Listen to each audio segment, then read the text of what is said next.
Hey, hello, hello. Welcome again. Welcome, welcome, welcome. We are so glad that you are here. We're at a different spot. Do you like where we're at? On the fifth night of the Black Man Made Well. And I am still your host, Martina Sellers, your mental health hygienist, coming to you live and in living color. We're in Southern California where the sun is always shining. Have you had a week this week? I hope you're here. Listen, it's still not too late to invite people in the room. Let them know we are here because we have an amazing night lined up for you tonight, and we are so excited. So let me throw this out there real quick. Tonight, we're going to pivot just a little bit, and we're going to focus on the Black man business and finances. And what we're going to do is bring to you in a quarter from now, in another 3 months, the Black man system involved Black man, because we want to make sure we give proper justice and time to that. And the response has been, please give us a single night that we can focus on that. We heard it. We're going to follow through with that. So tonight,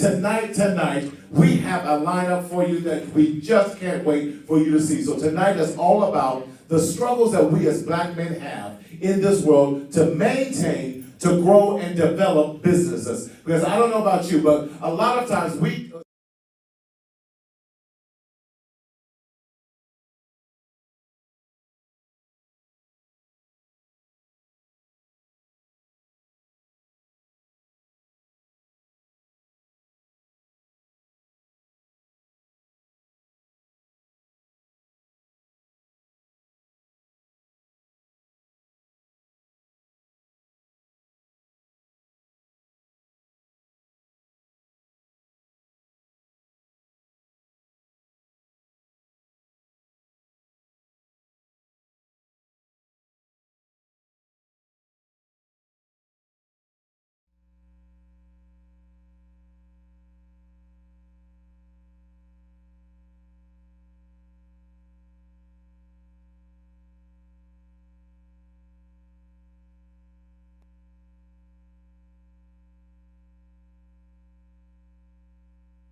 have, and he's here with us tonight live too, none other than Dr. Robert Brown was there on Friday night.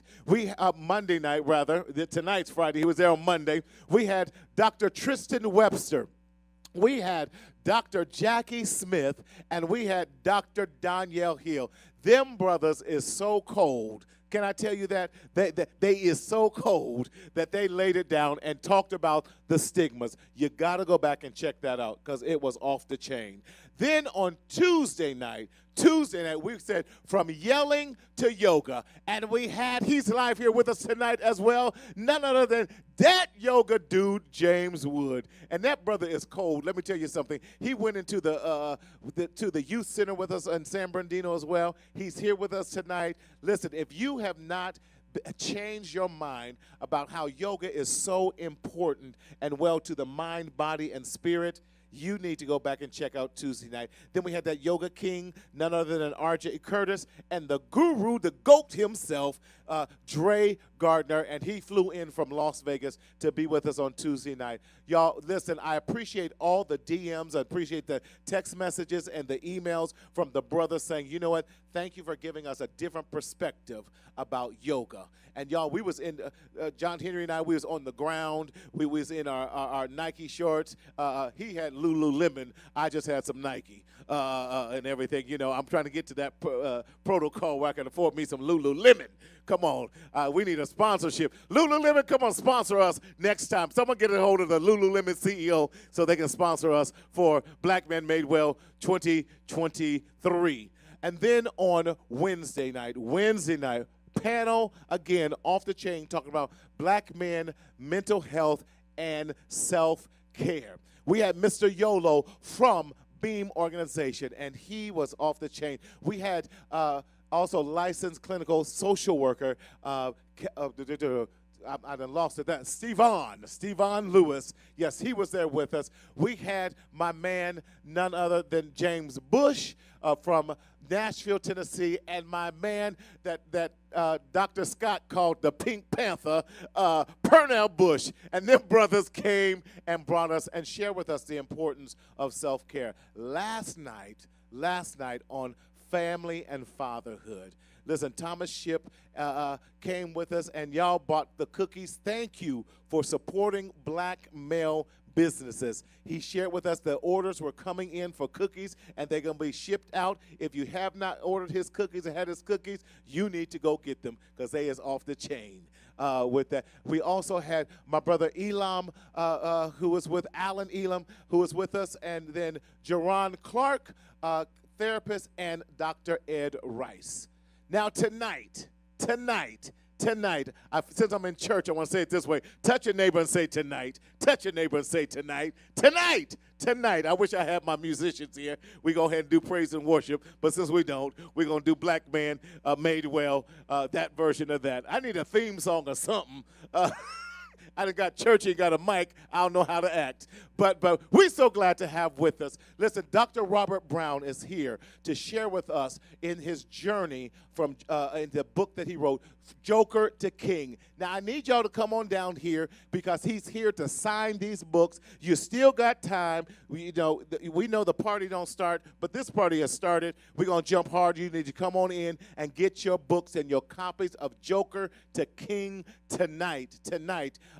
He's here. We have none other than Justin Jerry from Self-Made. He's here. He's telling us how to better ourselves and the journey of that, of being. We have black entrepreneurs here to share with us tonight. And I'm going to do a shameful and not shameless, a shameless plug. We have T-shirts here tonight, too, of the Black Man Made Well T-shirts. We have those here. But if not, you can check them out on our website at mentalhealthmarty.com, and you can order your Black Man Made Well T-shirt. It's Valentine's Day. We ain't gonna get them to you by Valentine's Day unless you come here to Eastvale. But if not, you just take a copy of the receipt that you ordered it and put it in a card, and a black man would love to have it for Valentine's Day. Yes, sir. I'll still be here next Friday, same time, same bat channel, and with that. But we are so glad to have my mentor who's taught me all about business. Now, he didn't believe I actually had a viable business when we first met, but that's a whole nother story. He vetted me and was like, oh, you really do have a business. But that's a whole nother story, y'all. But so glad that setting it up. This young man has been on 6 of the 7 continents doing executive coaching all across the world except Antarctica. Do they even have business in Antarctica? Never been. Who knows? If I make it, God bless you in that regards. But he is the real deal. Can I say that? He is the real deal. And his dream and vision has been to make black business owners and black men business owners millionaires. And he is dropping some nuggets. And so we are glad to have with us. He's been my co-host all this week, but he's my brother from another mother, none other than John Henry Scott III. Come on, let's hear from him. John Henry Scott. Let's go. All right. Hey, fellas, good evening, everybody. Those of you all that are joining us virtually, and for the brothers that's in the house, it's going to be a good night. So I want to take a quick moment and introduce myself. My name's John Henry Scott III, and I founded a company last year entitled Chart to Heart Incorporated. And what we do at Chart to Heart is we provide executive coaching, but we also partner with companies from a strategy development and a strategy execution standpoint. We also will work with you in terms of culture and engagement and team building. And occasionally, I will do one-on-one coaching with entrepreneurs and with business owners and even some corporate professionals that are navigating through the corporate ranks. I don't do so much of that, but that is an arm of our business. The reason why I bring that up is because the journey to get there is pretty significant. So I've spent probably the last 20 years navigating through the corporate ranks. So my professional portfolio is pretty diverse. I've worked for defense companies. I've worked for service companies. I've worked most recently in technology. I've led a civil engineering group, so I've got a pretty diverse background. So anything from working in a gym and the hospitality and handing out towels and doing laundry up into designing biometric technologies that opens up your phone. And as you drive anywhere, we will capture you and catch you. So the reason why that's important is because I've had an opportunity to not only do that in the United States, but I've done that on 6 of the 7 continents. Last time I counted, it was over about 50 or 60 countries. And what that does is that gives me a global perspective to how we do business on a global scale. It was in June 2019. I was leaving Singapore, and at that moment, I knew that there would be a shift to come. And the shift was that I knew that I had this incredible opportunity to have navigated to very high executive ranks in global firms, but I also knew that I would have the opportunity to go back and help my community. And so similar to what Marty said is that I know that there are many, many brilliant ideas. There are many, many companies that are doing very well. However, we often lack access.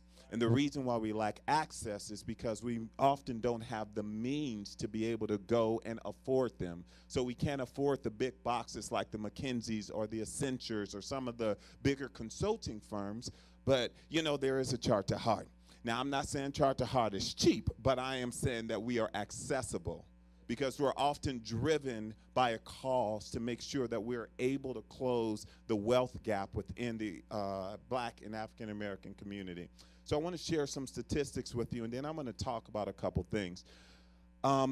As of 2001, there were an estimated roughly 135,000 Black-owned businesses in the U.S.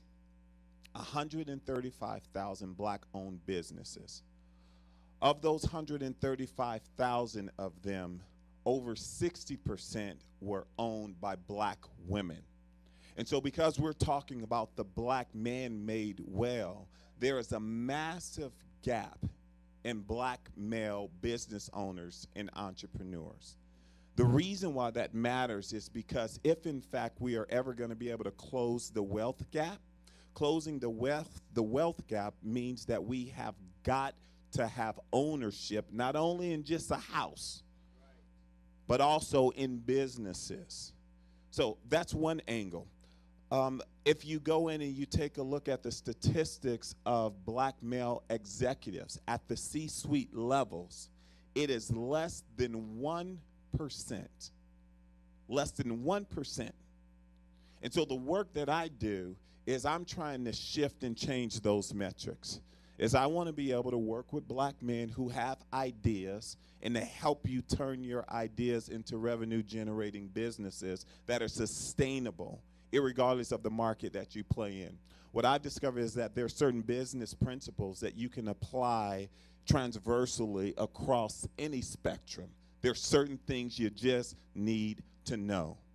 And so we're going to talk a little bit about that, and then we may spend some time when we get to the panel portion of our session tonight, where we will even talk about, say, you don't want to be an entrepreneur because entrepreneurship ain't for everybody. But perhaps you want to be a part of a team. Perhaps you have aspirations to just grow and become an executive or a VP or a CEO in a Fortune 1000 company. I can help you with that as well. All right? So first, let me talk about what I know to be true. I mentioned earlier that I've spent some time around the globe, and there's a couple things that I've learned, and I picked out 5 of them that I want to bring to this setting and to our brothers who are tuning in virtually, and I know some sisters also tuning in. I want you to get a notepad because I think that you'll benefit from this as well. Here's the first thing that I know to be true that I want to offer for consideration is that our brand, that means who we are, and our business is what people will pay us for. That's the key. I think it's very important for us to understand. If people ain't willing to pay for it, you don't have a business, you have a hobby. Wow. And hobbies, you can't eat off a hobby. You can't pay mortgages off of a hobby. right? And so it's very important that we are clear in terms of what a business is. A business is something that people are willing to pay for. And so what I've discovered is that sometimes there's this massive chasm between the brand and the business. And often what that does is it makes it very difficult for whatever your offering is to become sticky, right? So the first thing that I've discovered is that your brand and your business should complement one another, right? That's the first thing to think about. I'm not going to be able to go deep as I would like to, but you can go to my website and you can send me an email, and then I can work with you on that, all right? All right, so that's the first thing, is that our brand and our business should complement one another, and our business is what people are willing to pay us for. Don't start a business if you like to eat cookies, but you can't make cookies, right? Don't start a business if you like working out, but you don't have the fundamentals of training people. You see what I'm saying? Don't start a business saying that you're getting ready to be a rapper and your vocabulary is rudimentary. You see? And so we're going to talk a little bit about that. So that's number one. Number two is that problems need solutions and opportunities need strategy. What's a problem? A problem is something that people have been trying to solve that they hadn't figured it out yet. But you can. People will pay for solutions. Opportunities need strategy. That means that I can look at a market and the market already exists. But I realize that there's something that I can bring to that market that other people cannot bring to that market. So there's a lot of gems out there. But what do you do differently? I can bring my swag. I can bring a transversal. I saw your facility on camera, right? So not only can you just come, it can be in your business model. Just yesterday I was talking to a young man, and the young man said, I want to be a car salesman. I said, okay, well, that's good. I said, but let me help you make it better. And so what I offered for consideration is perhaps you're not just a car salesman, but you open up Joe Blow's Car Salesman Institute, by which you now come in and you create two different business lines. The first business line is your luxury car salesman business line. The second business line is your mid-tier car salesman business line. You go in and you recruit, you train, and you certify them, and you build a reputation around your model. And then you take your model and you subcontract them out to different car dealerships. So then now you've got credibility around your institute, and now people are paying you in order to use your talent and your resource, and you get a percentage of whatever car is sold. That's a smarter way. You just opened up a car. So if you steal my idea, I'm going to sue you because this on YouTube. But that's the key, right? I'm a strategist. I'm going to listen to what it is that you say do, and I'm going to hear the opportunity, and we're going to come up with a strategy. The opportunity is that car salesmen already exist. How can we do it differently? And in a market that is crowded, and it is already difficult for us as black men to get into those markets, we have got to be able to find a different flavor and bring something unique, those clear differentiators that we can do that nobody else can do. And if we slow down and we think about it, you know, we're quite brilliant, and that's been proven. And problems, just go solve a problem. People will pay you to solve a problem. What does that look like? Grass needs to be cut. That's a problem. Right. Open you a grass cutting business. And then when you do with your grass cutting business, you just go believe a little plant or a flower or something. Or you put in an envelope a tip on how you can keep your grass green until the next thing. Those small little differentiators. You solved the problem, but you still created something to make people remember you by, and they will pay you for that. It's a whole lot of consultants out there, but can't nobody consult like me. Right. That's the key. All right? So here's the third thing that I know to be true, is that you build what you're building based on what you are excellent at, and you keep developing. Talked a little bit about that, right? If you're not excellent at it, then you probably shouldn't go into business at that. That's just the reality. I see so many times people go in and you trying to open a therapist business, but you don't like people. That don't work. You see what I'm saying? You get ready to open up a gym and you haven't been to one in a while. You know what I'm saying? So you should do what it is that you are excellent at. With excellence comes a degree of confidence. And confidence matters when you are selling and when you are telling your story. People will believe you irregardless of what you look like. Here's an example. When I was traveling around the world, I reached a certain level in my corporate career where I started growing my hair out and I had long locks. And people didn't know what to do with me. But I was excellent at what I did. So I walked in there with my locks hanging and swinging. You understand what I'm saying? And went right in there and killed the game. So much so that the CEO said, "Oh, Jean, I was in Paris. Oh, Jean, this is wonderful. You must go here." And from that moment, created a global executive role in a firm that never existed before. And I was going around the world with long locks, looking different than what the prototype looks like. But the key is I was excellent at what I do. And so you build your business based upon that. You take that, you be excellent long enough, you commit to continually developing your craft and your skill so that you don't have to be your own marketing agent. Your results will speak for itself. How do results speak for itself? Is other people will start talking. That's the key. All right? So here's the fourth thing that I know for sure is that you can become so well versed in your story, both personal and business, that the right people want to hear it. Your story should be so interesting that people want to know you, and your story will draw them to the business. So being able to align that, the world functions off of stories. Good music is made of a good story.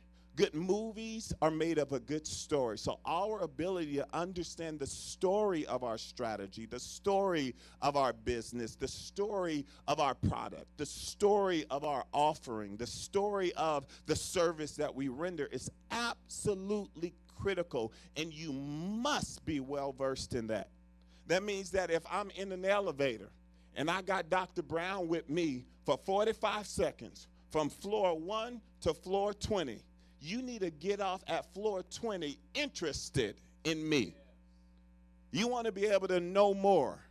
I'm not getting ready to pitch you and ask for no money. I'm just going to get you so curious that you want to drink coffee with me. That's the key. That's the key. And I think oftentimes what happens is that we don't spend enough time becoming versed in our story so that it is so clear that we can tell it to anybody, that it sparks curiosity.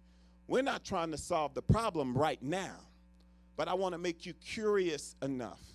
And I believe that we must take the time to slow down and build enough curiosity around that. So become so well versed in your story, both personal and your business, that the right people want in. You don't need everybody. You need the right people. That's the key. I don't go talk to everybody because I already know I'm not your person. That's just the bottom line. I already know I can't help you. I know you're interested in the story, but I know I'm not your person. So it's being able to know your story so well. Sometimes you'll be shocked. You know, you'll be looking at people you don't think they're your person. But you'll be shocked. But I knew my story so well that when I heard his story, I realized that there was alignment, and then now we making magic. 50 million by December 23. Come on. I ain't going to tell them where we started. But that's a significant increase. Oh, yes. Yes. Start to heart. That's what we do. Number 5, here's what I know to be true, is that you must authentically, watch this, you must authentically and decently digitize your business or risk disintegrating. I heard Usher say this with an interview with Oprah several years ago. He said, I just figured I got to evolve or I'm going to dissolve. And so if we are not willing to be agile, if we're not willing to be flexible in terms of how we get our offerings, COVID hit. Businesses that were able to pivot and take their offerings virtual. In many cases, there's statistics by the Census, U.S. Census Bureau, 38% more businesses within the African American community as a result of the pandemic. And this ain't fraud PPP. Come on. Come on. This is legitimate businesses. And of those 38%, over 90% are virtual. So the ability to digitize matters. Digitize matters. And so I think that that should be authentic, right? And so what I really mean by that is avoiding this imposter syndrome, right? Meaning I'm going to do it exactly like somebody else does it. And the reality is the majority of influencers, the majority of folks who are digitizing don't look like us. That's just the reality. However, something good came out of 2020 is that black is in. That's what I'll say. People are interested. And so if you are ready, you can capitalize on the interest that people have in black. That's just the reality. I don't know how else to say it. Right? And so if you're ready, the key is to be ready. And so digitization does matter. There's over 7 billion people on earth, and your audience is waiting for you. You probably never go get on the plane and go to the places that I've gone, and you don't have to because you can get there from here. So it's just a paradigm shift. You have little excuse because opportunities do exist there. And I know that was strong, but you really have little excuse. You can do something. All right, so that's what I know to be true. What I want to do now is I'm going to give you real quick a performance execution methodology that I built and I created. It's called DREAM. I like to say a dream unattended becomes a nightmare. Can somebody put that in the comment? A dream unattended becomes a nightmare. Give me my credit, John Henry Scott III. And the reality is that many people are frustrated with their dream. They're dying with their dream. They're getting angry because their dream is still kicking, but they're not seeing it come alive. It's never birthed out. We've been in the second trimester for 20 years. We've been waiting. You've been dreaming for so long. And what I'm offering for consideration is that there's a methodology by which your dreams can surprise you. Here it is. Number first is you've got to decide. I like to challenge people, and I work with people. I did this even with your team. I say, hey, what's the success headline? If you're being interviewed by a major news outlet this time next year, what's the headline that you want written? So we start with that headline, and then we start building our strategy to get to that headline. I can't do it tonight, but I'm going to come back, and maybe I'll do a pop-up here, and I'll invite you on how to do that. Why does that matter? Because it is often said that if you aim for nothing, you go hit it bullseye every time. So your success headline becomes your mantra for the moment. And moments do matter. It becomes this right here. That's why I keep saying 23 million by December 2023. No, 50 million. 100 million. I done changed 100 million by December 2023. And it should shock you. It should be so big. There's one self-made. You can do self-made Orange County. I already see it. Self-made LA County. Self-made San Diego. Why not? So what's the success headline? Make sure everybody, watch this, who matters knows that. The challenge is we tell chickens what only eagles can handle. And chickens are filled with unbelief, not doubt. Because unbelief says that I ain't gonna believe no matter what. But doubt says I just need more evidence. Doubting Thomas, I'm in the wrong place. I knew it was gonna come out. I knew it was gonna come out. Doubting Thomas just needed to see the nail print. But unbelief is dangerous. So I can deal with doubt because I'm going to help you to understand, and your doubt is going to push me to make sure that my headline is very clear, and we're going to do what we've got to do to get there. All right, so number one, you've got to decide. You've got to be very clear on what you want success to look like. The second part is you want to review. Take a look at what you're at. Be honest. Don't be lying. You ain't got to lie to kick it. You know, be honest. An honest baseline of the current state of performance. Where are you right now? This is one of the things that I work with clients.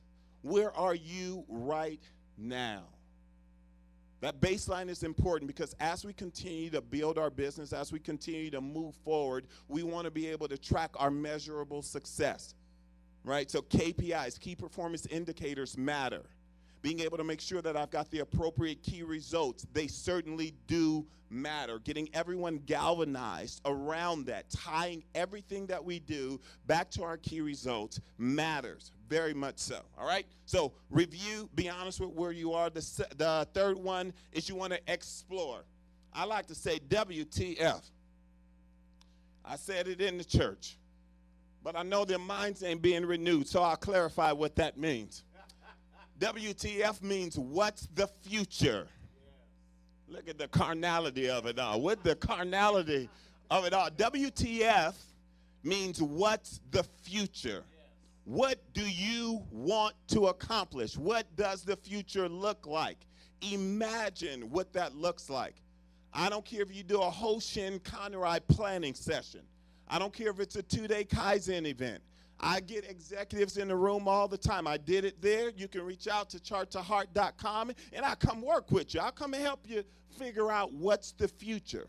Based upon your baseline, based upon what you're good at, some of the things that you think you're good at, nobody wants to pay for.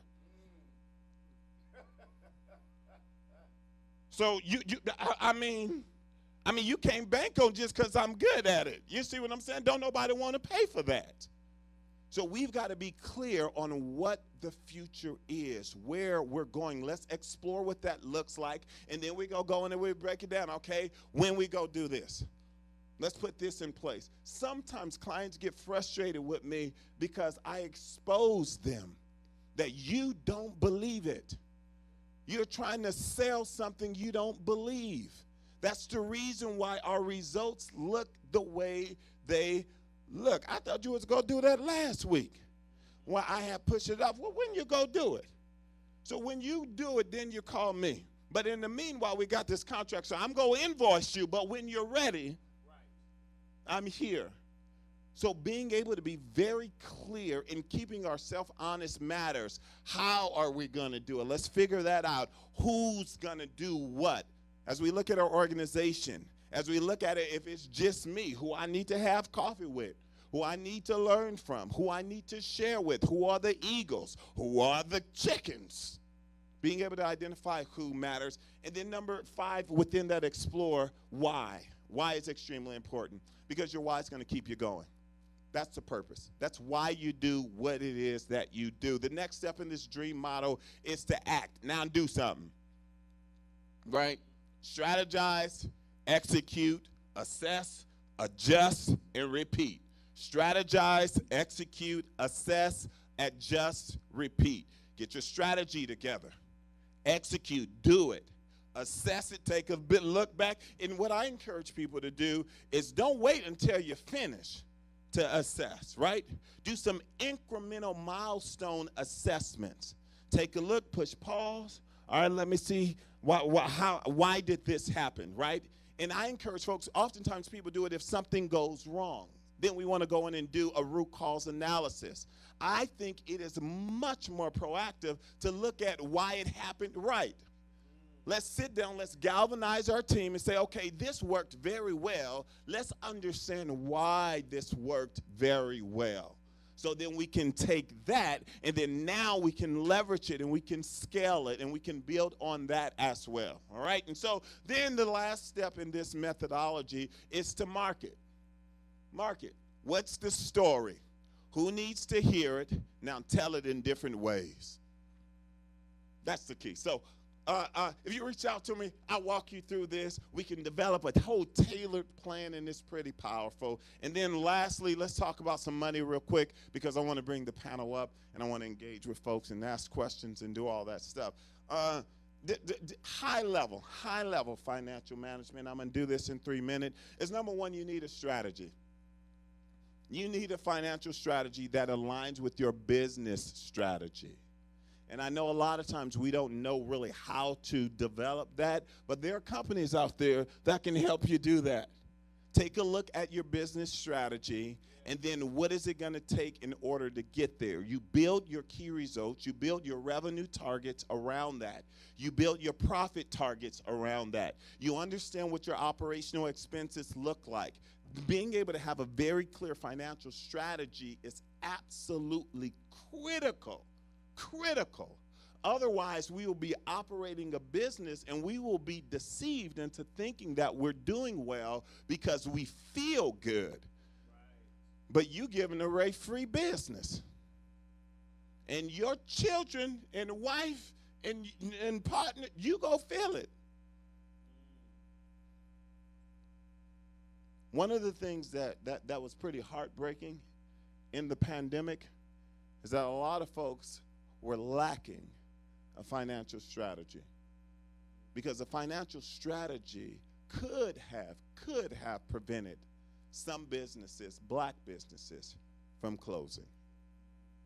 And so being able to develop a financial strategy that aligns with your business strategy and holding it with open, loose hands so that you can pivot as appropriate is extremely important. The second thing in financial management is avoid unnecessary debt. Avoid unnecessary debt. Find funding. And unnecessary debt is like, listen, now you don't need everything right away. Right. You know, we're very creative people. You don't got to have the best right now. You want quality, but it don't got to be top of the line. I see so many businesses go in and they do too much too soon. Yes. They really don't like when I go and say, y'all got too many people. You got too many people. You got too many people. I sat down with somebody, I said, I need you to get rid of 2 positions. They said, oh, and the reality is you can do without them. Right? And so avoiding debt, making sure that we are not doing the most. The second thing, especially for black folks, is to find the funding and keep your expenses low. And I hear people say, well, it's hard to find funding. VCs, less than 1% in the technology space of venture capitalist funds go to black folks in technology, less than 1%. So here's what I think we have an opportunity to do. Let's take our extra money, let's put it together, and let's create our own venture capitalist funds so that we can go in and we can vet black businesses, and we now become the VCs. You understand what I'm saying? I started, this is a quick story. I tried to open up Justin a check advance company, but my wife wouldn't let me. I was going to say, you come to me, get the money. Now, I charge a 100% interest rate every 2 weeks unless you can pay it back. Oh, yes, because I got good financial management. So I'm trying to open up a business, you understand? But the point was, I now can use this capital, so capitalist, you can tell where I fall, right?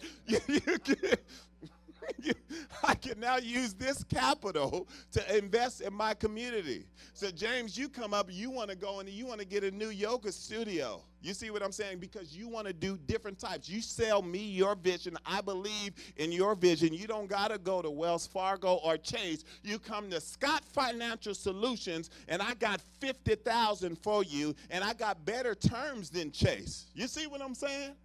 If we can do that, I think that's powerful. So anyway, let's find the funding and let's create funding opportunities. I think that is absolutely critical. And then keep your operating expenses low. Turn them lights off, all the lights on. Turn these lights off. Why you got all these lights on, fans? Turn the AC off. You see what I'm saying? Keep your operating expenses low. Go to the Costco or the Sam's Club. You understand what I'm saying? You take that wrapper off the, let me show you how to keep your expenses low. See, as simple as this. Everybody going and trying to get the water because of a label that costs $3 a bottle, and you gonna mark it up to $4. I'm gonna show you how to do something. Go to the People's Costco. Get you some water. Take the label off. Print you some labels with your branding on it. Watch me now. Watch me now. Tap that thing on it and charge $5. Oh, y'all don't believe me? People will pay for that. It came out to about 20 cents. That is a $4.80 profit on every bottle. I'm trying to tell you how to get rich. All right. Y'all don't want no money. Number 3, hire you a business finance expert. Yes. Not your cousin who know how to balance their checkbook. Or Shamika across the corner who do everybody's taxes. No, find you a credible CPA, somebody that is skilled in business finance. Because I'm going to tell you like Luther said and set it off. It's 3 people you don't mess with. The I, the aura, and the S. That's just the reality. So you want to make sure that your business on the back end is as sexy as it is on the front end. That matters. That matters. You want to make sure that your P&L is there. You want to make sure that you've got the appropriate internal controls and governance. That's number 4. You want to make sure that how we spend, that we've got the appropriate measures and signature authorities. That stuff matters. And what I encourage you to do is that even if you were smaller in number right now, you get your plan in place so you're not playing catch up. That's the key. All right? And then lastly, I put it in there again. I must really mean this. Wow. Hire a business finance expert. Don't try to do this on your own. It is complicated. People will sue you. You can get fined. You can break regulatory laws unknowingly. Pay the money. If you're going to invest in anything, invest in that space. All right? So we're going to get ready for the panel. But here's the thing that I want to encourage to every black entrepreneur and those of you all that are working in companies that want to matriculate to executive levels, bring those questions and hopefully we can get to this on the panel. But for black business owners, I'm going to talk about, I'm from L.A. I'm from L.A. One of my favorite players, Kobe Bryant. That's just the bottom line. And there's an article by Bleacher Report in 2010 that said that Kobe Bryant, when he was developing his jumper, and my man had a cold jumper, he'd spend his off season making 2,000 shots a day. Yes. Not taking 2,000 shots a day, but making 2,000 shots a day. So what I would say to our business owners is that work, become excellent, become clear so that people want to pay for what it is that you do. All right? Go to my website. Check me out. I'm John Scott. Appreciate it. I'm going to turn it over to Marty now.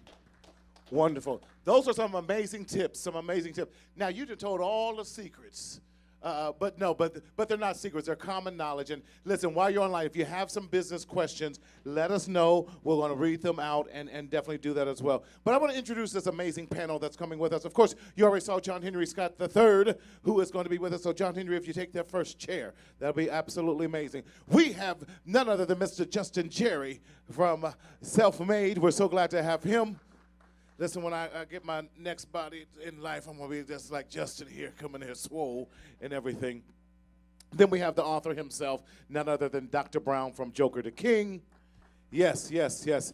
And he's coming up, too. He didn't even know it till just right now. We have that yoga dude because he's also a businessman as well. So listen, this has been absolutely amazing tonight because what we want to do is help empower you on how to become successful in your business journey as well. Because like I said, I was looking for a business coach. I really was.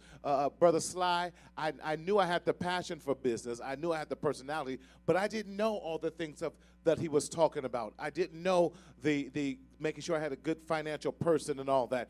And this brother vetted me. He didn't tell y'all the whole story. He thought that I was just some run-of-the-mill cat. Brother Sly, so he was when we met, he gave me the horrible time slot at 6 a.m. to do my session with him. 6 a.m. 6 a.m. Now, Justin, y'all, he up at the gym at 4. I'm still asleep at 4. But he gave me the 6 a.m. slot. That was to test to see if I was serious. I was up. I got up at 5 to make sure I had my shower. I put on my business shirt. I had my coffee. I had everything set up. I had my pen, my paper, my notebook. So when that Zoom thing, that ding, I said, "Good morning, Mr. Scott, how are you?" Because I showed up ready to work. And I always say it this way: successful people are working while everyone else is sleeping. Successful people are planning when everyone else is partying. Successful people are on the grind while everyone else is sitting down. There is a cost to be the boss, and we say that seriously. So let's walk through again. We already heard from I'm going to put that doctorate on you. I don't care whether you want it or not. Dr. John Henry Scott III. And we're going to have our panel come and introduce themselves, each one. Mr. Justin, share with us your business, what you're doing, and why you got into this thing of entrepreneurship. My name is Justin Jerry. I'm the owner for Self-Made Training Facility in Redlands. It's a private training facility to where trainers bring in their clients, and they pay me to utilize my space. Wait. They pay who? Who do they pay to utilize? They pay me to utilize my space. You saw the need. Yes, sir. Okay, go right ahead. Go right ahead. And I believe your question was, what led you to become an entrepreneur, especially in this climate, Sure. where we know that most businesses fail within the first 3 years? Absolutely. So Self-Made is actually a franchise, and looking with the space of working out, nutrition, health, that's the space that I love. They always talk about if you do what you love, you won't work a day in your life. And so I was searching, trying to find something that was conducive and aligned with who I was. Mm-hmm. I love working out. I love eating well. I love seeing those results from physical and the internal standpoint. And so finding Self-Made was something that was kind of heaven sent on that plane. Yes. John Henry Scott, based upon what you lined out, did he do the job that you said in the first, finding that thing that you're good at, and then thing what other people can that want to pay into that as well? Yes, he did. Yes, he did. Yes, he did. Yes, sir. Yes, sir. Right. You don't want them out of shape folk talking about, come on, I'm a trainer. And you're like, wait a minute. Can you first go be trained yourself and then come back and train me later? All right. Justin, we can find you in Redlands, right? Yes, you can find me in Redlands, Self-Made Training Facility, 1380 Industrial Park Avenue. Wonderful. We saw this gentleman on Monday night's opening of this when we dealt with stigmas. But so glad he's here again for his book, Joker to King. You gotta buy this. None other than Dr. Robert Brown. Dr. Brown, share with us your journey of becoming an entrepreneur. Especially, a lot of times we don't think that becoming an author is a journey and what that looks like. That's a very good point. First and foremost, I thank you and I thank everybody up here because I got inspired. I mean, really inspired. I'm already seeing the next steps. That headline next year, I got you. I got it. But I'm first and foremost an educator. I've been in the classroom, well, I guess since 5 years old. When I was in kindergarten, I never left the classroom. So I've always been a teacher. I taught math, I taught English, I taught public speaking, I taught education courses, teaching future teachers. That's what I do. I'm a teacher. And so I never thought about business. You know, to me, my job is always going to be in the classroom. I'm always going to be employed by the state as a teacher. You know, and I'm a writer. I've always written short stories, poetry, that type of thing. And something happened, let's say 5.5 years ago. I published my first book. And that book was based on a very incredible story from my brother. You know, I gave him a gift, and he said, you need to share this with the rest of the world, and that gift turned into this book. Now, I'm recently starting to see how an author is an entrepreneur, because in this day and age, the publishing industry is dying, and writers need to find a way to keep themselves relevant, find a way to make book sales, find a way. And so in 2016, the book got a lot of notoriety. It was the most downloaded ebook on Amazon during Father's Day week. The most downloaded self-help book. Yes. That's amazing. And the most downloaded book in gender studies. Now, it's hard for a black man to get the most downloaded gender studies book. Right. And then 5 months later, it won the grand prize at the Southern California Book Festival. Wow. So the audience is telling me I have something here. Right. That's when the light bulb came on. What else can I do with this book? Right. You know, and now I'm starting to see Joker the King as a brand. Yes. That's right. You know, everything, not just the website and the blog, but a brand. Right. You know? Talking with Daryl also. Amazing producer, about ideas on, you know, this could actually be a podcast, a broadcast show. Right. Oh my God. You know, those kinds of things are happening now. So when we're talking about entrepreneurship, and I still am getting my feet wet, but I'm moving in that direction. Yes. You know what I mean?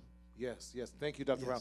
Dr. Brown is also, you know, I love what it ties in what John Henry Scott says. The thing you're good at, be so good at it till people want to hire you and pay money for it. So, Dr. Brown, y'all been hearing me for over a year talk about my book, Stop the Stinking Thinking. So he is editing it. So this is my editor of my book right now, too. And so this is, and then how do we keep black dollars recycling? We find people within our community. I found a business coach. I found a trainer. I'm gonna get back to my high school. I want no hard feelings either. And I found my editor, and then I also found my yoga coach here as well. So you pay people, so that's how we keep the dollars in our community to make sure that we are supporting black, and we have to be intentional also about how we support black businesses as well. Yes, James, that yoga dude, talk to me, my brother, because you was doing some stuff on Tuesday night. Yes, so my entrepreneurial journey started out of emotional reaction. First, initially, I'm an author as well, so I understand the journey. I have 2 books. It's a book called Timmy Tut, and it is an emotional reaction to me knowing that I was going to leave the kids that I was working with. And I knew I wasn't going to be able to be there with them because I had to move on. I was getting more education and doing more things, and I didn't want to leave them behind, so I left behind these books. And Timmy Tut is a book series that we have where we're breaking down mental health and we're breaking down yoga skills for kids. So that was my first step into entrepreneurship. And like you, I didn't realize, I thought, hey, you get a book, you put it on Amazon, next day you're a millionaire. That wasn't it. That's not it. And as you also said, I was working in a nonprofit and they were telling me my value, but nonprofits don't have the money to pay you your real value. They always brought me in, all right, James is good with connecting with our black and brown boys. So we bring him in, and he does the therapy thing. He does the connection thing. They were telling me my value, but they always like, we don't have any money, we don't have anything. And then they started changing the systems, and I wasn't really aligning with the work and how I wanted to do the work. So I got mad, and I left. I quit. I got into yoga, and I'm like, you know what, I'm going to do this yoga thing full on and just jump in. Somebody going to pay me to do some yoga. I didn't have a plan. And it was an emotional reaction, and I thought that jumping into entrepreneurship was going to save me from doing all the stuff for the man, working and all this. I was going to find, but it brought me even more. It forced even more of me looking at my emotions, because this is a mental battle. It is. The entrepreneurship thing is a mental battle. Every day you got to look at yourself and see, how am I going to make this thing work? Right. I grew up, both my parents working 9 to 5s. My dad, he still worked at the post office. And we all know black community, that's a good job. That's a good job. You get a good retirement Good job. You got retirement job. Yeah. And my mama worked at the phone company. So Two good retirement solid, jobs. yeah. So you better keep that job. I went to school for it. I got degrees. Sally Mae, she still bothering me about that money I owe her. But I had to go. In my heart, I was like, I can't do this no more. And I had to just jump off the porch, leap into the water, and do it and become an entrepreneur. And it really forced me, like I said, to look at myself and go through this journey and seek out help and seek out support and seek out other brothers on this journey, opportunities to keep it going and really develop who I am as a person. So I always like to say, if you're ready to be an entrepreneur, you got to be ready to get to know yourself on a level like never before. That's good. This week I've been learning so much about you, my brother. I didn't know you was an author too. You know, that's good. That's good. But speak to that. Let's talk to that real quick about when you become this entrepreneur and you take this. I love how you said jump off the porch, you're in the high dive now, and you didn't realize when you're looking down, like that's a long way down. The mental battle and the mental anguish that you go through as an entrepreneur, what that all entails. Let's start with you, John Henry Scott, and let's go down the panel line again. Yeah, it's absolutely real. You know, I started my business, I left corporate America March 2nd last year. I was very grateful. I got a beautiful, beautiful severance package, paid my mortgage up for the rest of the year. So I didn't have to worry about that. Let my severance go. I went on vacation. I went hiking. I drank coffee. I visited my members. I slept late. I ran. I bought a Peloton. I did all these wonderful, glorious things. And then I went back to work 6 weeks later.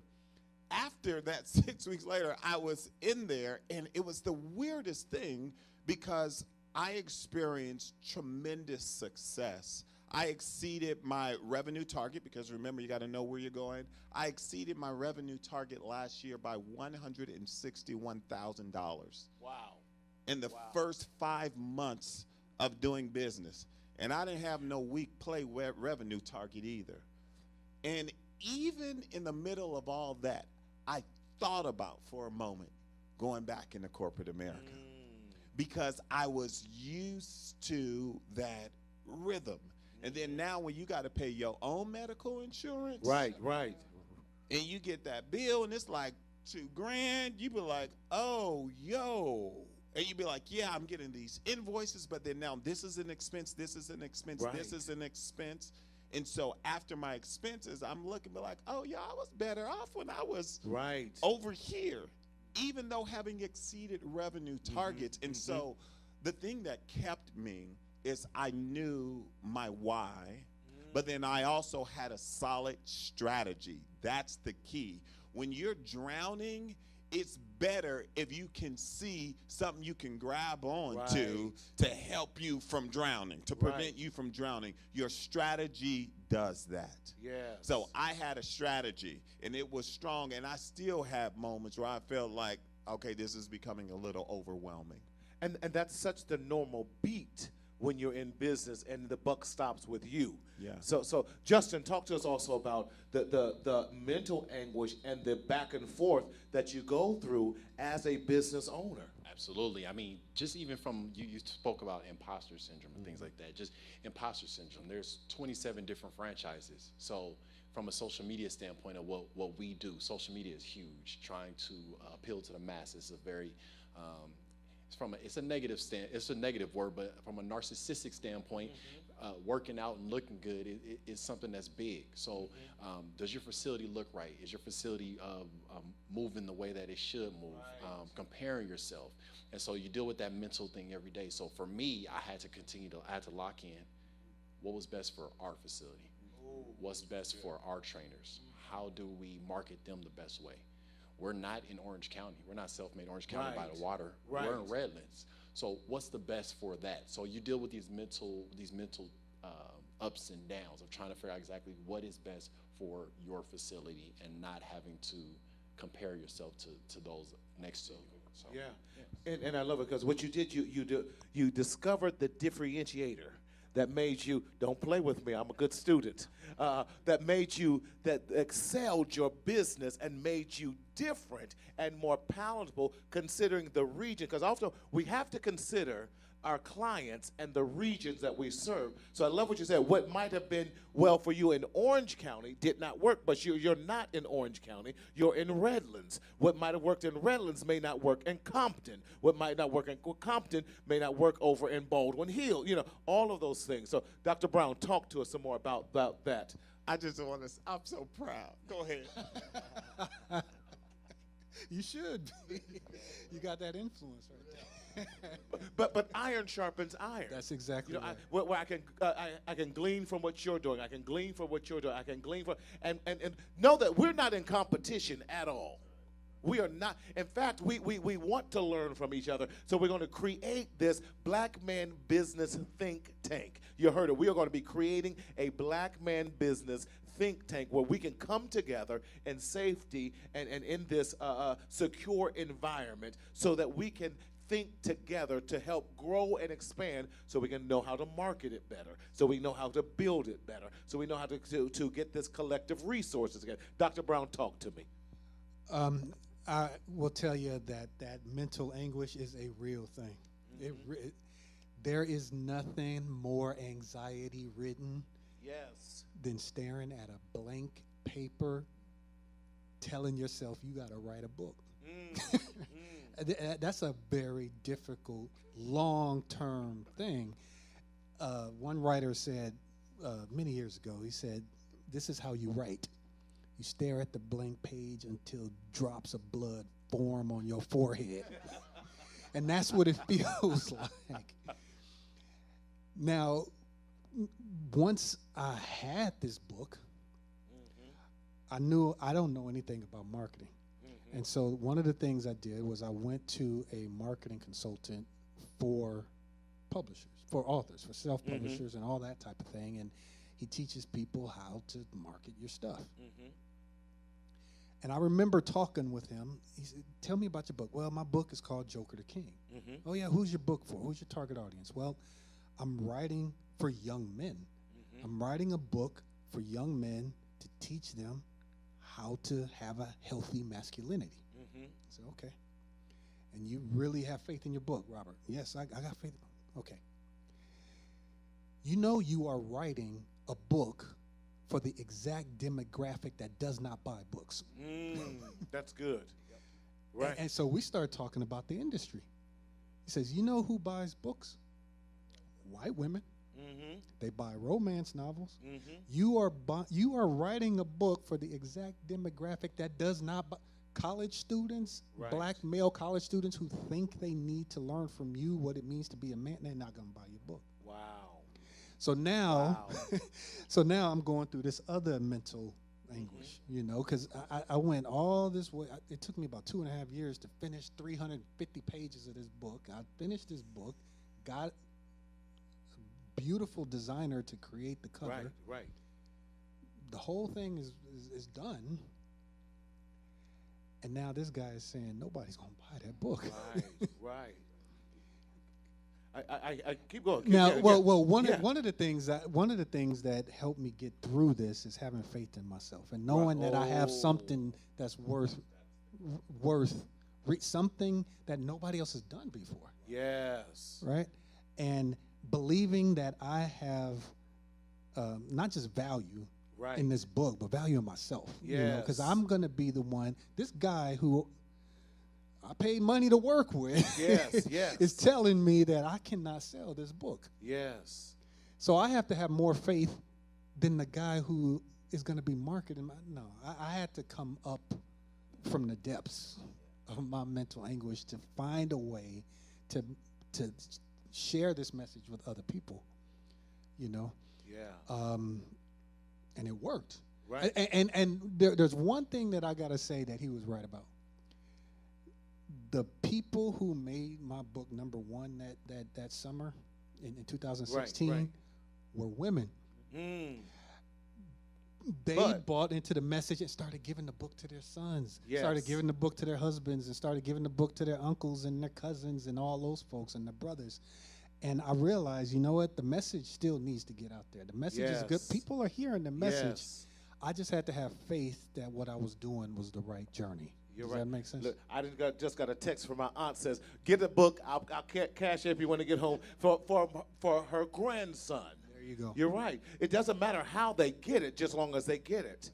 You brought something key that I want us to all just kind of popcorn around to and talk about. Where do we find the strength when everyone else says no, and everyone else, all the odds are stacked against you? But I love what you said. You believe in yourself. But where do we continue to get the fight and the press? Because most of us are self funded. Sure. Yeah, we can't go to the bank because most of the banks, historically, we already know that banks have denied us. And the ratings and the credentials in which they approve different loans are very different for people and men who look like us than our Caucasian counterparts. So how do we get to the gumption and the unction to keep going? James, and then we're going to go ahead. Well, no. Dr. Brown. I was just going to Yeah, tell please. you where mine comes Yes. from. It's funny, when we were listening to John Henry speak earlier, Right. and he talked about how a dream unattended becomes a nightmare. I had a dream of doing something else 22 years ago. I wanted to start my own tutoring business. Uh-huh. I left that thing unattended and it died. Mm. The difference now with Joker the King is I felt like I gave birth to something. And I'm a father. My 2 boys are right there in the back, soaking up all this wisdom from these men on this panel here. I felt like I gave birth to something with this Joker the King. Just like I have these 2 boys, I have to see this thing through. I wanted to give up. I wanted to, that guy was right. I'm not going to sell any books. Wow. And I wanted to give up, but then I realized I would not do that to my sons. Love that. I'm the father of these. I'm not going to give up on these boys. I'm going to do whatever I can to see them thrive, and that kicked in something. That's good. That's Right. good. James, talk to us. That's good right there. Real good. For the future. For the future. A couple of points. Yeah, so I'm that yoga dude because whenever I'm going on campuses, I work primarily in schools. The kids don't remember my name, but they remember, hey, it's that yoga dude right there. Uh-huh. So being able to really connect with the kids and connect with the future. And so for me, it was as you said, it was a birthing process as well, because initially doing the other stuff, doing a whole bunch of other things, they was hustles. And you'll quit on the hustle, but you can't quit on your purpose. Wait. like- Say that one more time. Say that one more time. You'll quit on the hustle. You'll switch your hustles. You got to switch your hustles up. Right. But your purpose, it's going to That's call you good. every day. That's good. Your purpose is going to wake you up. Your purpose is going to make you. And so knowing the connection that I had with the people who I served, as you talked about, the solutions that I was providing, and seeing how it shaped my life and other people's lives, it just kept calling me and calling me and calling me. And it's something that I want to continue to craft. It's something that I want to continue to develop. And I see it not just as, oh, man, this is just another little hustle to make some money and stuff. Right. Black is the wave right now. So Right. I'm like, no, this is real life. Yes. This is my baby. This is who I am. And just looking at it throughout the years, of like, I wrote the book, Timmy Tutt, www.timmytut.com. And that was for the same folks, and the work that I've been continuing to do for the same folks. And I get interested in different things, you know. As yoga, I am a self-care strategist, so I'm helping people with their self-care. But then it always comes back to the certain people that I'm working with, and that call just keeps pulling me back and pulling me back and developing me. So when I just feel that call to give and to serve, I know this is what I'm doing, this is what I'm supposed to do. And that's how it pulls me through the mental anguish of, man, this person doing that and that person doing that. I got to do a TikTok dance now, too. I got to do all this kind of crazy stuff. I don't want to do that. And then it just becomes, I'm even willing to develop a strategy to get past this. Because like I said, I jumped out on emotion. That's not a strategy. Right. Being able to sit and strategize. And I know for me, a lot of other brothers I know, we was so good at stuff, and stuff just came naturally to us. I don't need no strategy. I'm just keep doing this. I'm gonna just keep doing that. And you gotta switch that mentality from just straight being a hustler to being a strategist. To having the thought, to looking 5 years down the line, 10 years down the line. Come on, strategic plan. And you need that confidence to do that, to see what you're gonna look like 10 years, 5 years down the line, because you gotta see, okay, I have to put myself in that future position. I have to see myself growing and developing in that way. And sometimes it's hard to see that when you're trying to pay this bill that's right there. Yes, right. So it's that headline. You have to believe in yourself so much to connect with that headline to your right now. So you writing that headline every day, even when the bills are there, even when you can't go on those vacations, you can't buy the shoes you want, you can't drive the car that you want. But you know that purpose is more important than that hustle, and you just keep going with it on an everyday basis. Love that. Justin, talk to me, Justin. That's good. I love that strategy. One big thing that for me, I heard Gary Vee say it one time: spend an hour a day with a millionaire. Not too many of us may not know millionaires. He said, you know a millionaire. You get on YouTube and you find a millionaire. And so you listen to the Eric Thomases of the world, you listen to the Ed Milet's of the world, you listen to these different people. So for me, it's a constant thing of, man, maybe I'm failing in this area, but being able to hear that failure story, but then that redemption story. So for me, it's a constant routine. My wife and I have a constant routine of always listening to some type of podcast, some type of person that has overcome, even if I can't afford the business coach right now, or even if I can't talk to a millionaire physically. Hearing those different strategies for me is something that's always allowed me to push forward, even in those bleak times, taking that next step by listening and hearing those. So that's a big thing. Yeah.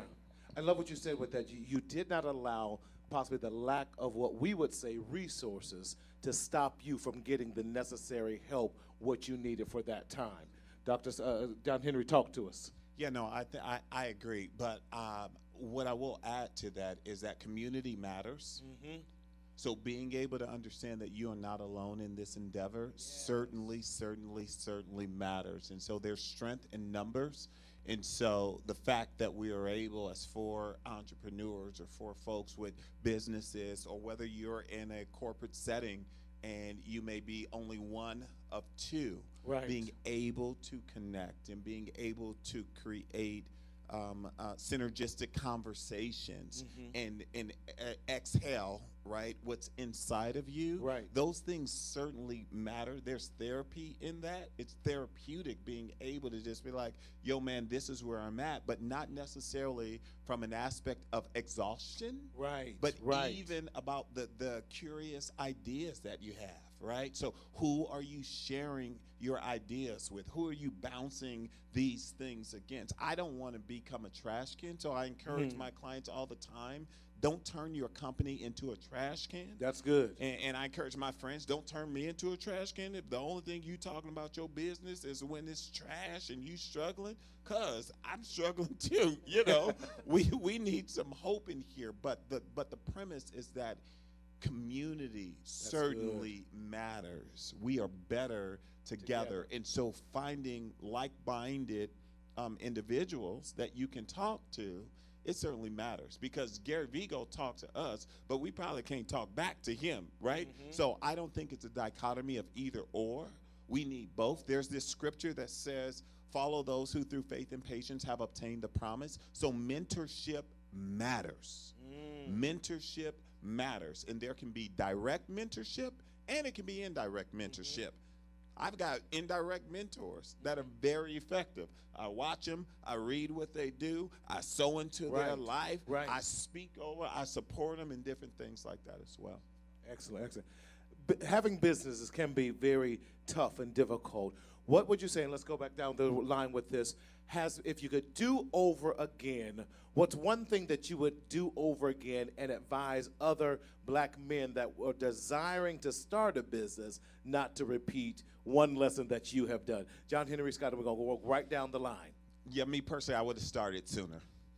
I stayed too long, you know. Right. I would have started sooner. And what prevented you then, would you say, that kept you where you were at longer than you wanted to stay? I was making a whole lot of money, and that's just the reality. Yeah. That check was glorious and beautiful and wonderful, and I did not know if this would stick. And that's just it. So that's what I would have done. I would have left early. I would have left 7 months before I actually did. For that person that is where you are at, and not sure, because I know what this check is guaranteed, because that's been most of our challenge. I know the guaranteed check, but stepping out, like you said, you got the you got a family, you got $2,000 a month just because to insure them. What advice and what do you give them in that? Because there's this back and forth that you go, and now you're playing with my mind, and I don't want to. And for a lot of us as men, we have major fear of failure. Yeah. Yes, fear of failure. What do you tell that black man? Yeah, plan your way out. That's what I would say. Plan your way out. Lower your expenses, save your money, depending on where your area of concern is. Right. Is you plan your way there. And for me, it's not like I was go struggle. You know, I was just accustomed to, hey y'all, daddy go be in LA for 2 weeks. I'm flying everybody out to meet me for 1 week. Y'all gonna miss 2 days of school. And I like the fact of being able to do that. And I didn't know if, as an entrepreneur coming out of the gate, I would be able to do that right away. And so I would tell people, plan your way out. Make sure you save your money, pay your mortgage up, your rent, whatever you got. Get you about 6 months to a year savings, and develop the discipline of being a saver and not a spender. Because if you save your money, but then you didn't change your mind and you go spend it, you go be looking for a job in 3 weeks. Right. So plan your way out is what I would say. Excellent. Thank you. Good advice. Justin, what would you have done differently, and what would you tell black men who desire to start a business, or maybe they're even in their business right now and struggling? I start off like John Henry talked about, just basically staying lean in a sense of like cutting costs. So I wanted to do everything. I wanted to control the social media. I wanted to control the recruitment standpoint. I wanted to control the operations management portion standpoint. I wanted to control the community engagement and facility engagement. But I had to relinquish some control. I was trying to clean bathrooms at the same time, make sure that I posted enough about our next trainer. What I had to do is basically recognize what it is that we needed to relinquish, and I had to relinquish the social media, because social media was horrible. That's not my strong suit, and I had to recognize that. And so it was like, this is bad. And our engagement, as I hired somebody, our engagement went up, which brought more people in, which brought them more clientele, which made our trainers stay longer. So being able to identify what you're not good at, and being able to relinquish that control there. Wonderful, wonderful, wonderful. Dr. Brown. Well, like I said earlier, I'm at the beginning stages. That's all right. So hopefully everybody can learn with me as I learn. But I'm going to echo John Henry. I couldn't have said it better. Start early. I had this idea for Joker the King to be something more than just a book years back. But I didn't do anything about it years back. And now I'm thinking, if I would have done something about it then, I would have accrued a following. I could have had all of Right, these right. other things now and been 4 years ahead. But, you know, fear is a big part of it, you know. But start now. Start yesterday. Yeah. Can I say something? Yes, yes. It's very fascinating because I was coaching you while I was still fully employed. You were, right? yes. So you can do both at the same time. That's good. The key, there's this principle that I live by called manifested momentum. And that is when you get started, then the momentum builds up, Yes. right? So that baby starts growing when you give birth to it. When the seed is released and the sperma comes in contact with the egg, conception takes place. And so you can initiate conception even while you're in your current state.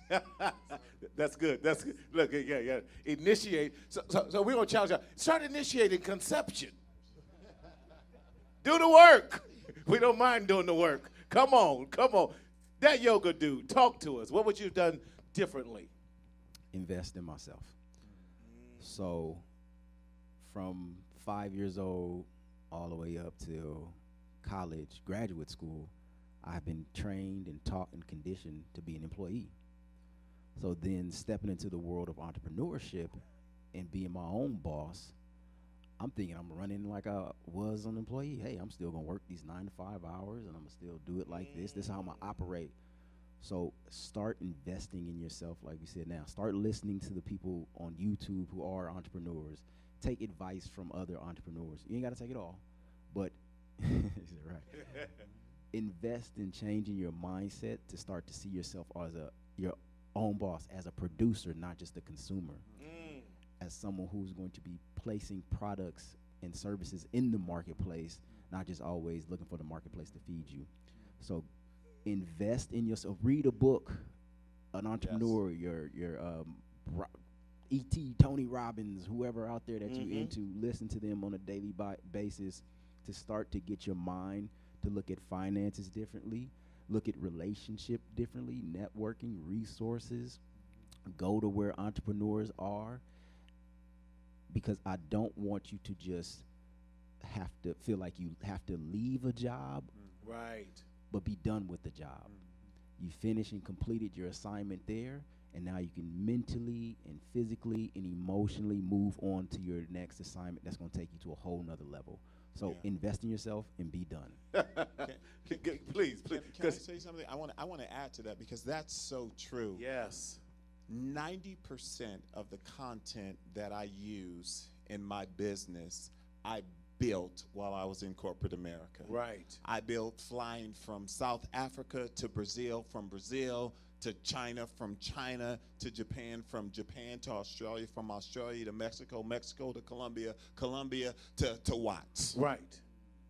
So I built it while I was still working in corporate America, and then I brought it there, and then I perfected my craft.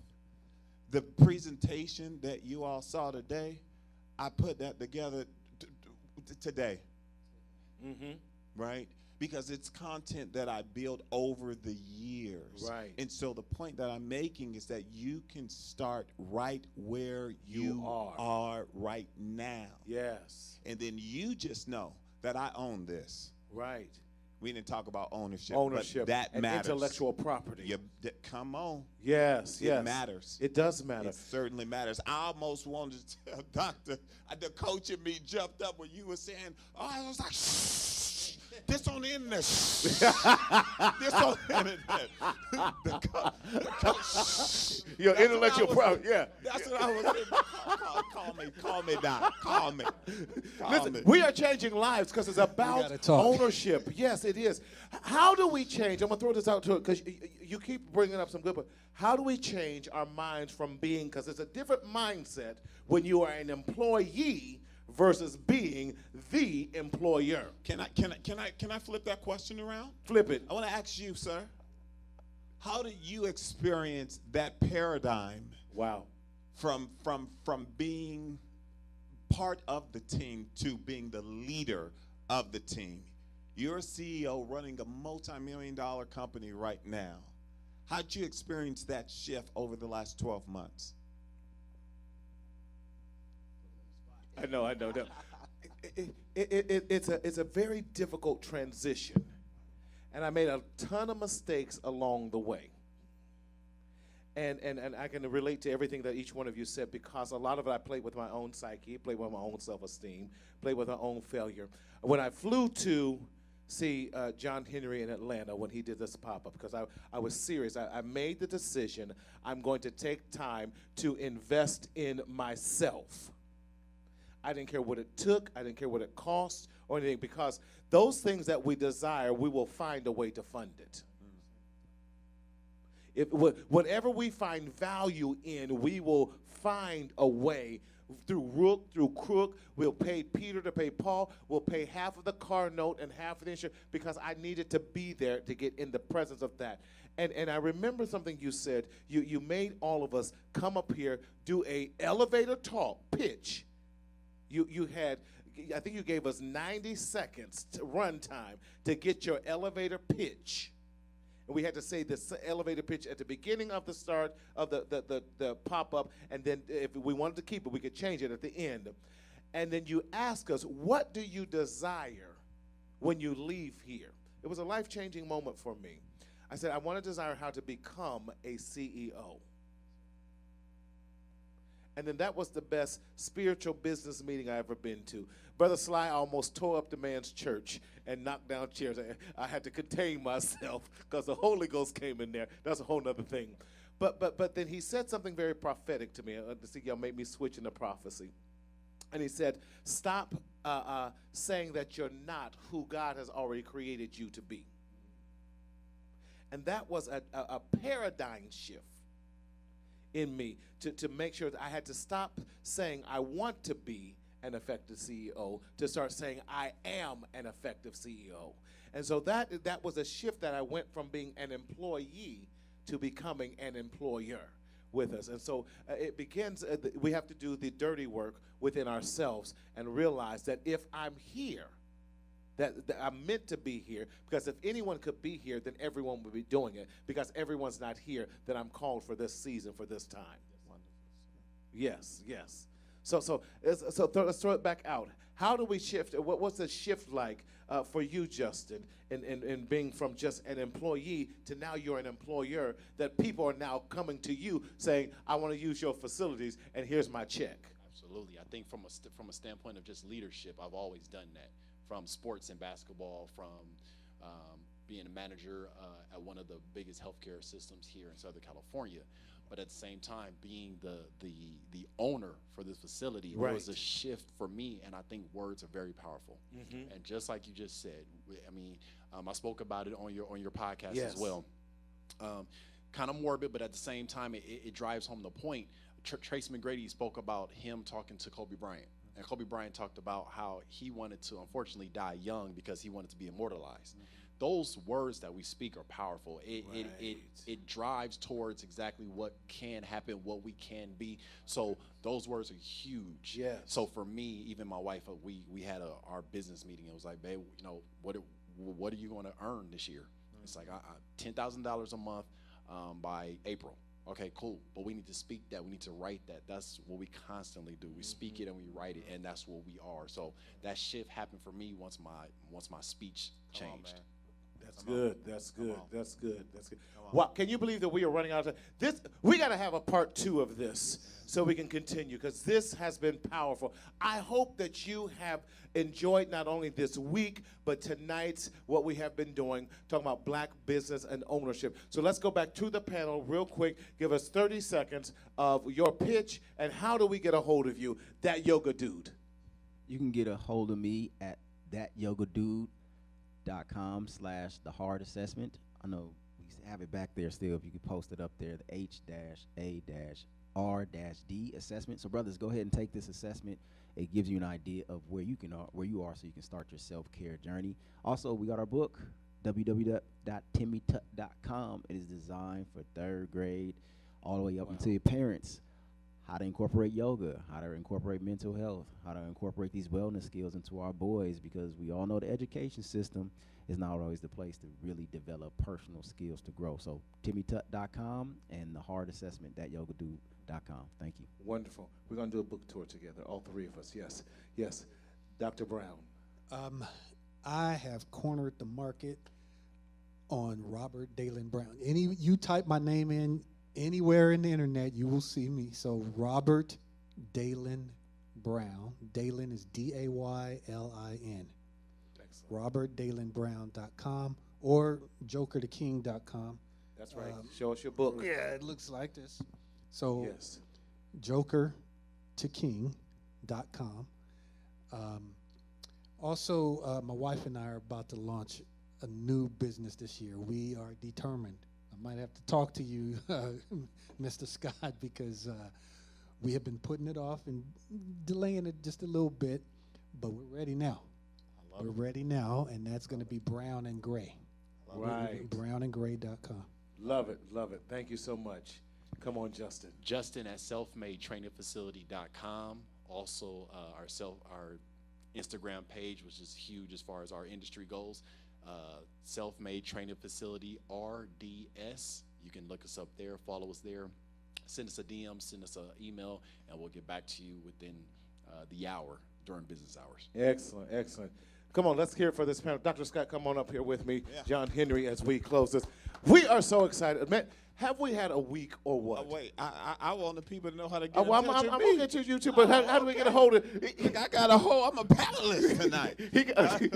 As a panelist, how do we get a hold of you? There we go. You go to our website, www.chartthe2heart.com. And tonight, what we're doing at my company is I'm giving away 5 one-hour coaching sessions. Wait. 5 1-hour coaching sessions. That's a $250 an hour. No, that's a $350. Oh, I'm sorry, $350. Yes. Oh, yes. It was $350. Yes. I'm so glad I got so in on the I'm early giving stage. Away, I'm giving away 5 1-hour coaching sessions. Wow. So if you go to my website and go to the contact, connect at chartthe2heart.com. Let me know a little bit about you, about your business, about what you want to do. Wow. And you may be one of those 5. One of those 5. There we go. Or you can check me out on LinkedIn, John Henry Scott III. Love it, love it. We've had some amazing. Yeah. This has been a week. It's been amazing. This has been an amazing, amazing week. This is just the beginning. We're having lunch today, and we were talking about how do we keep this momentum going.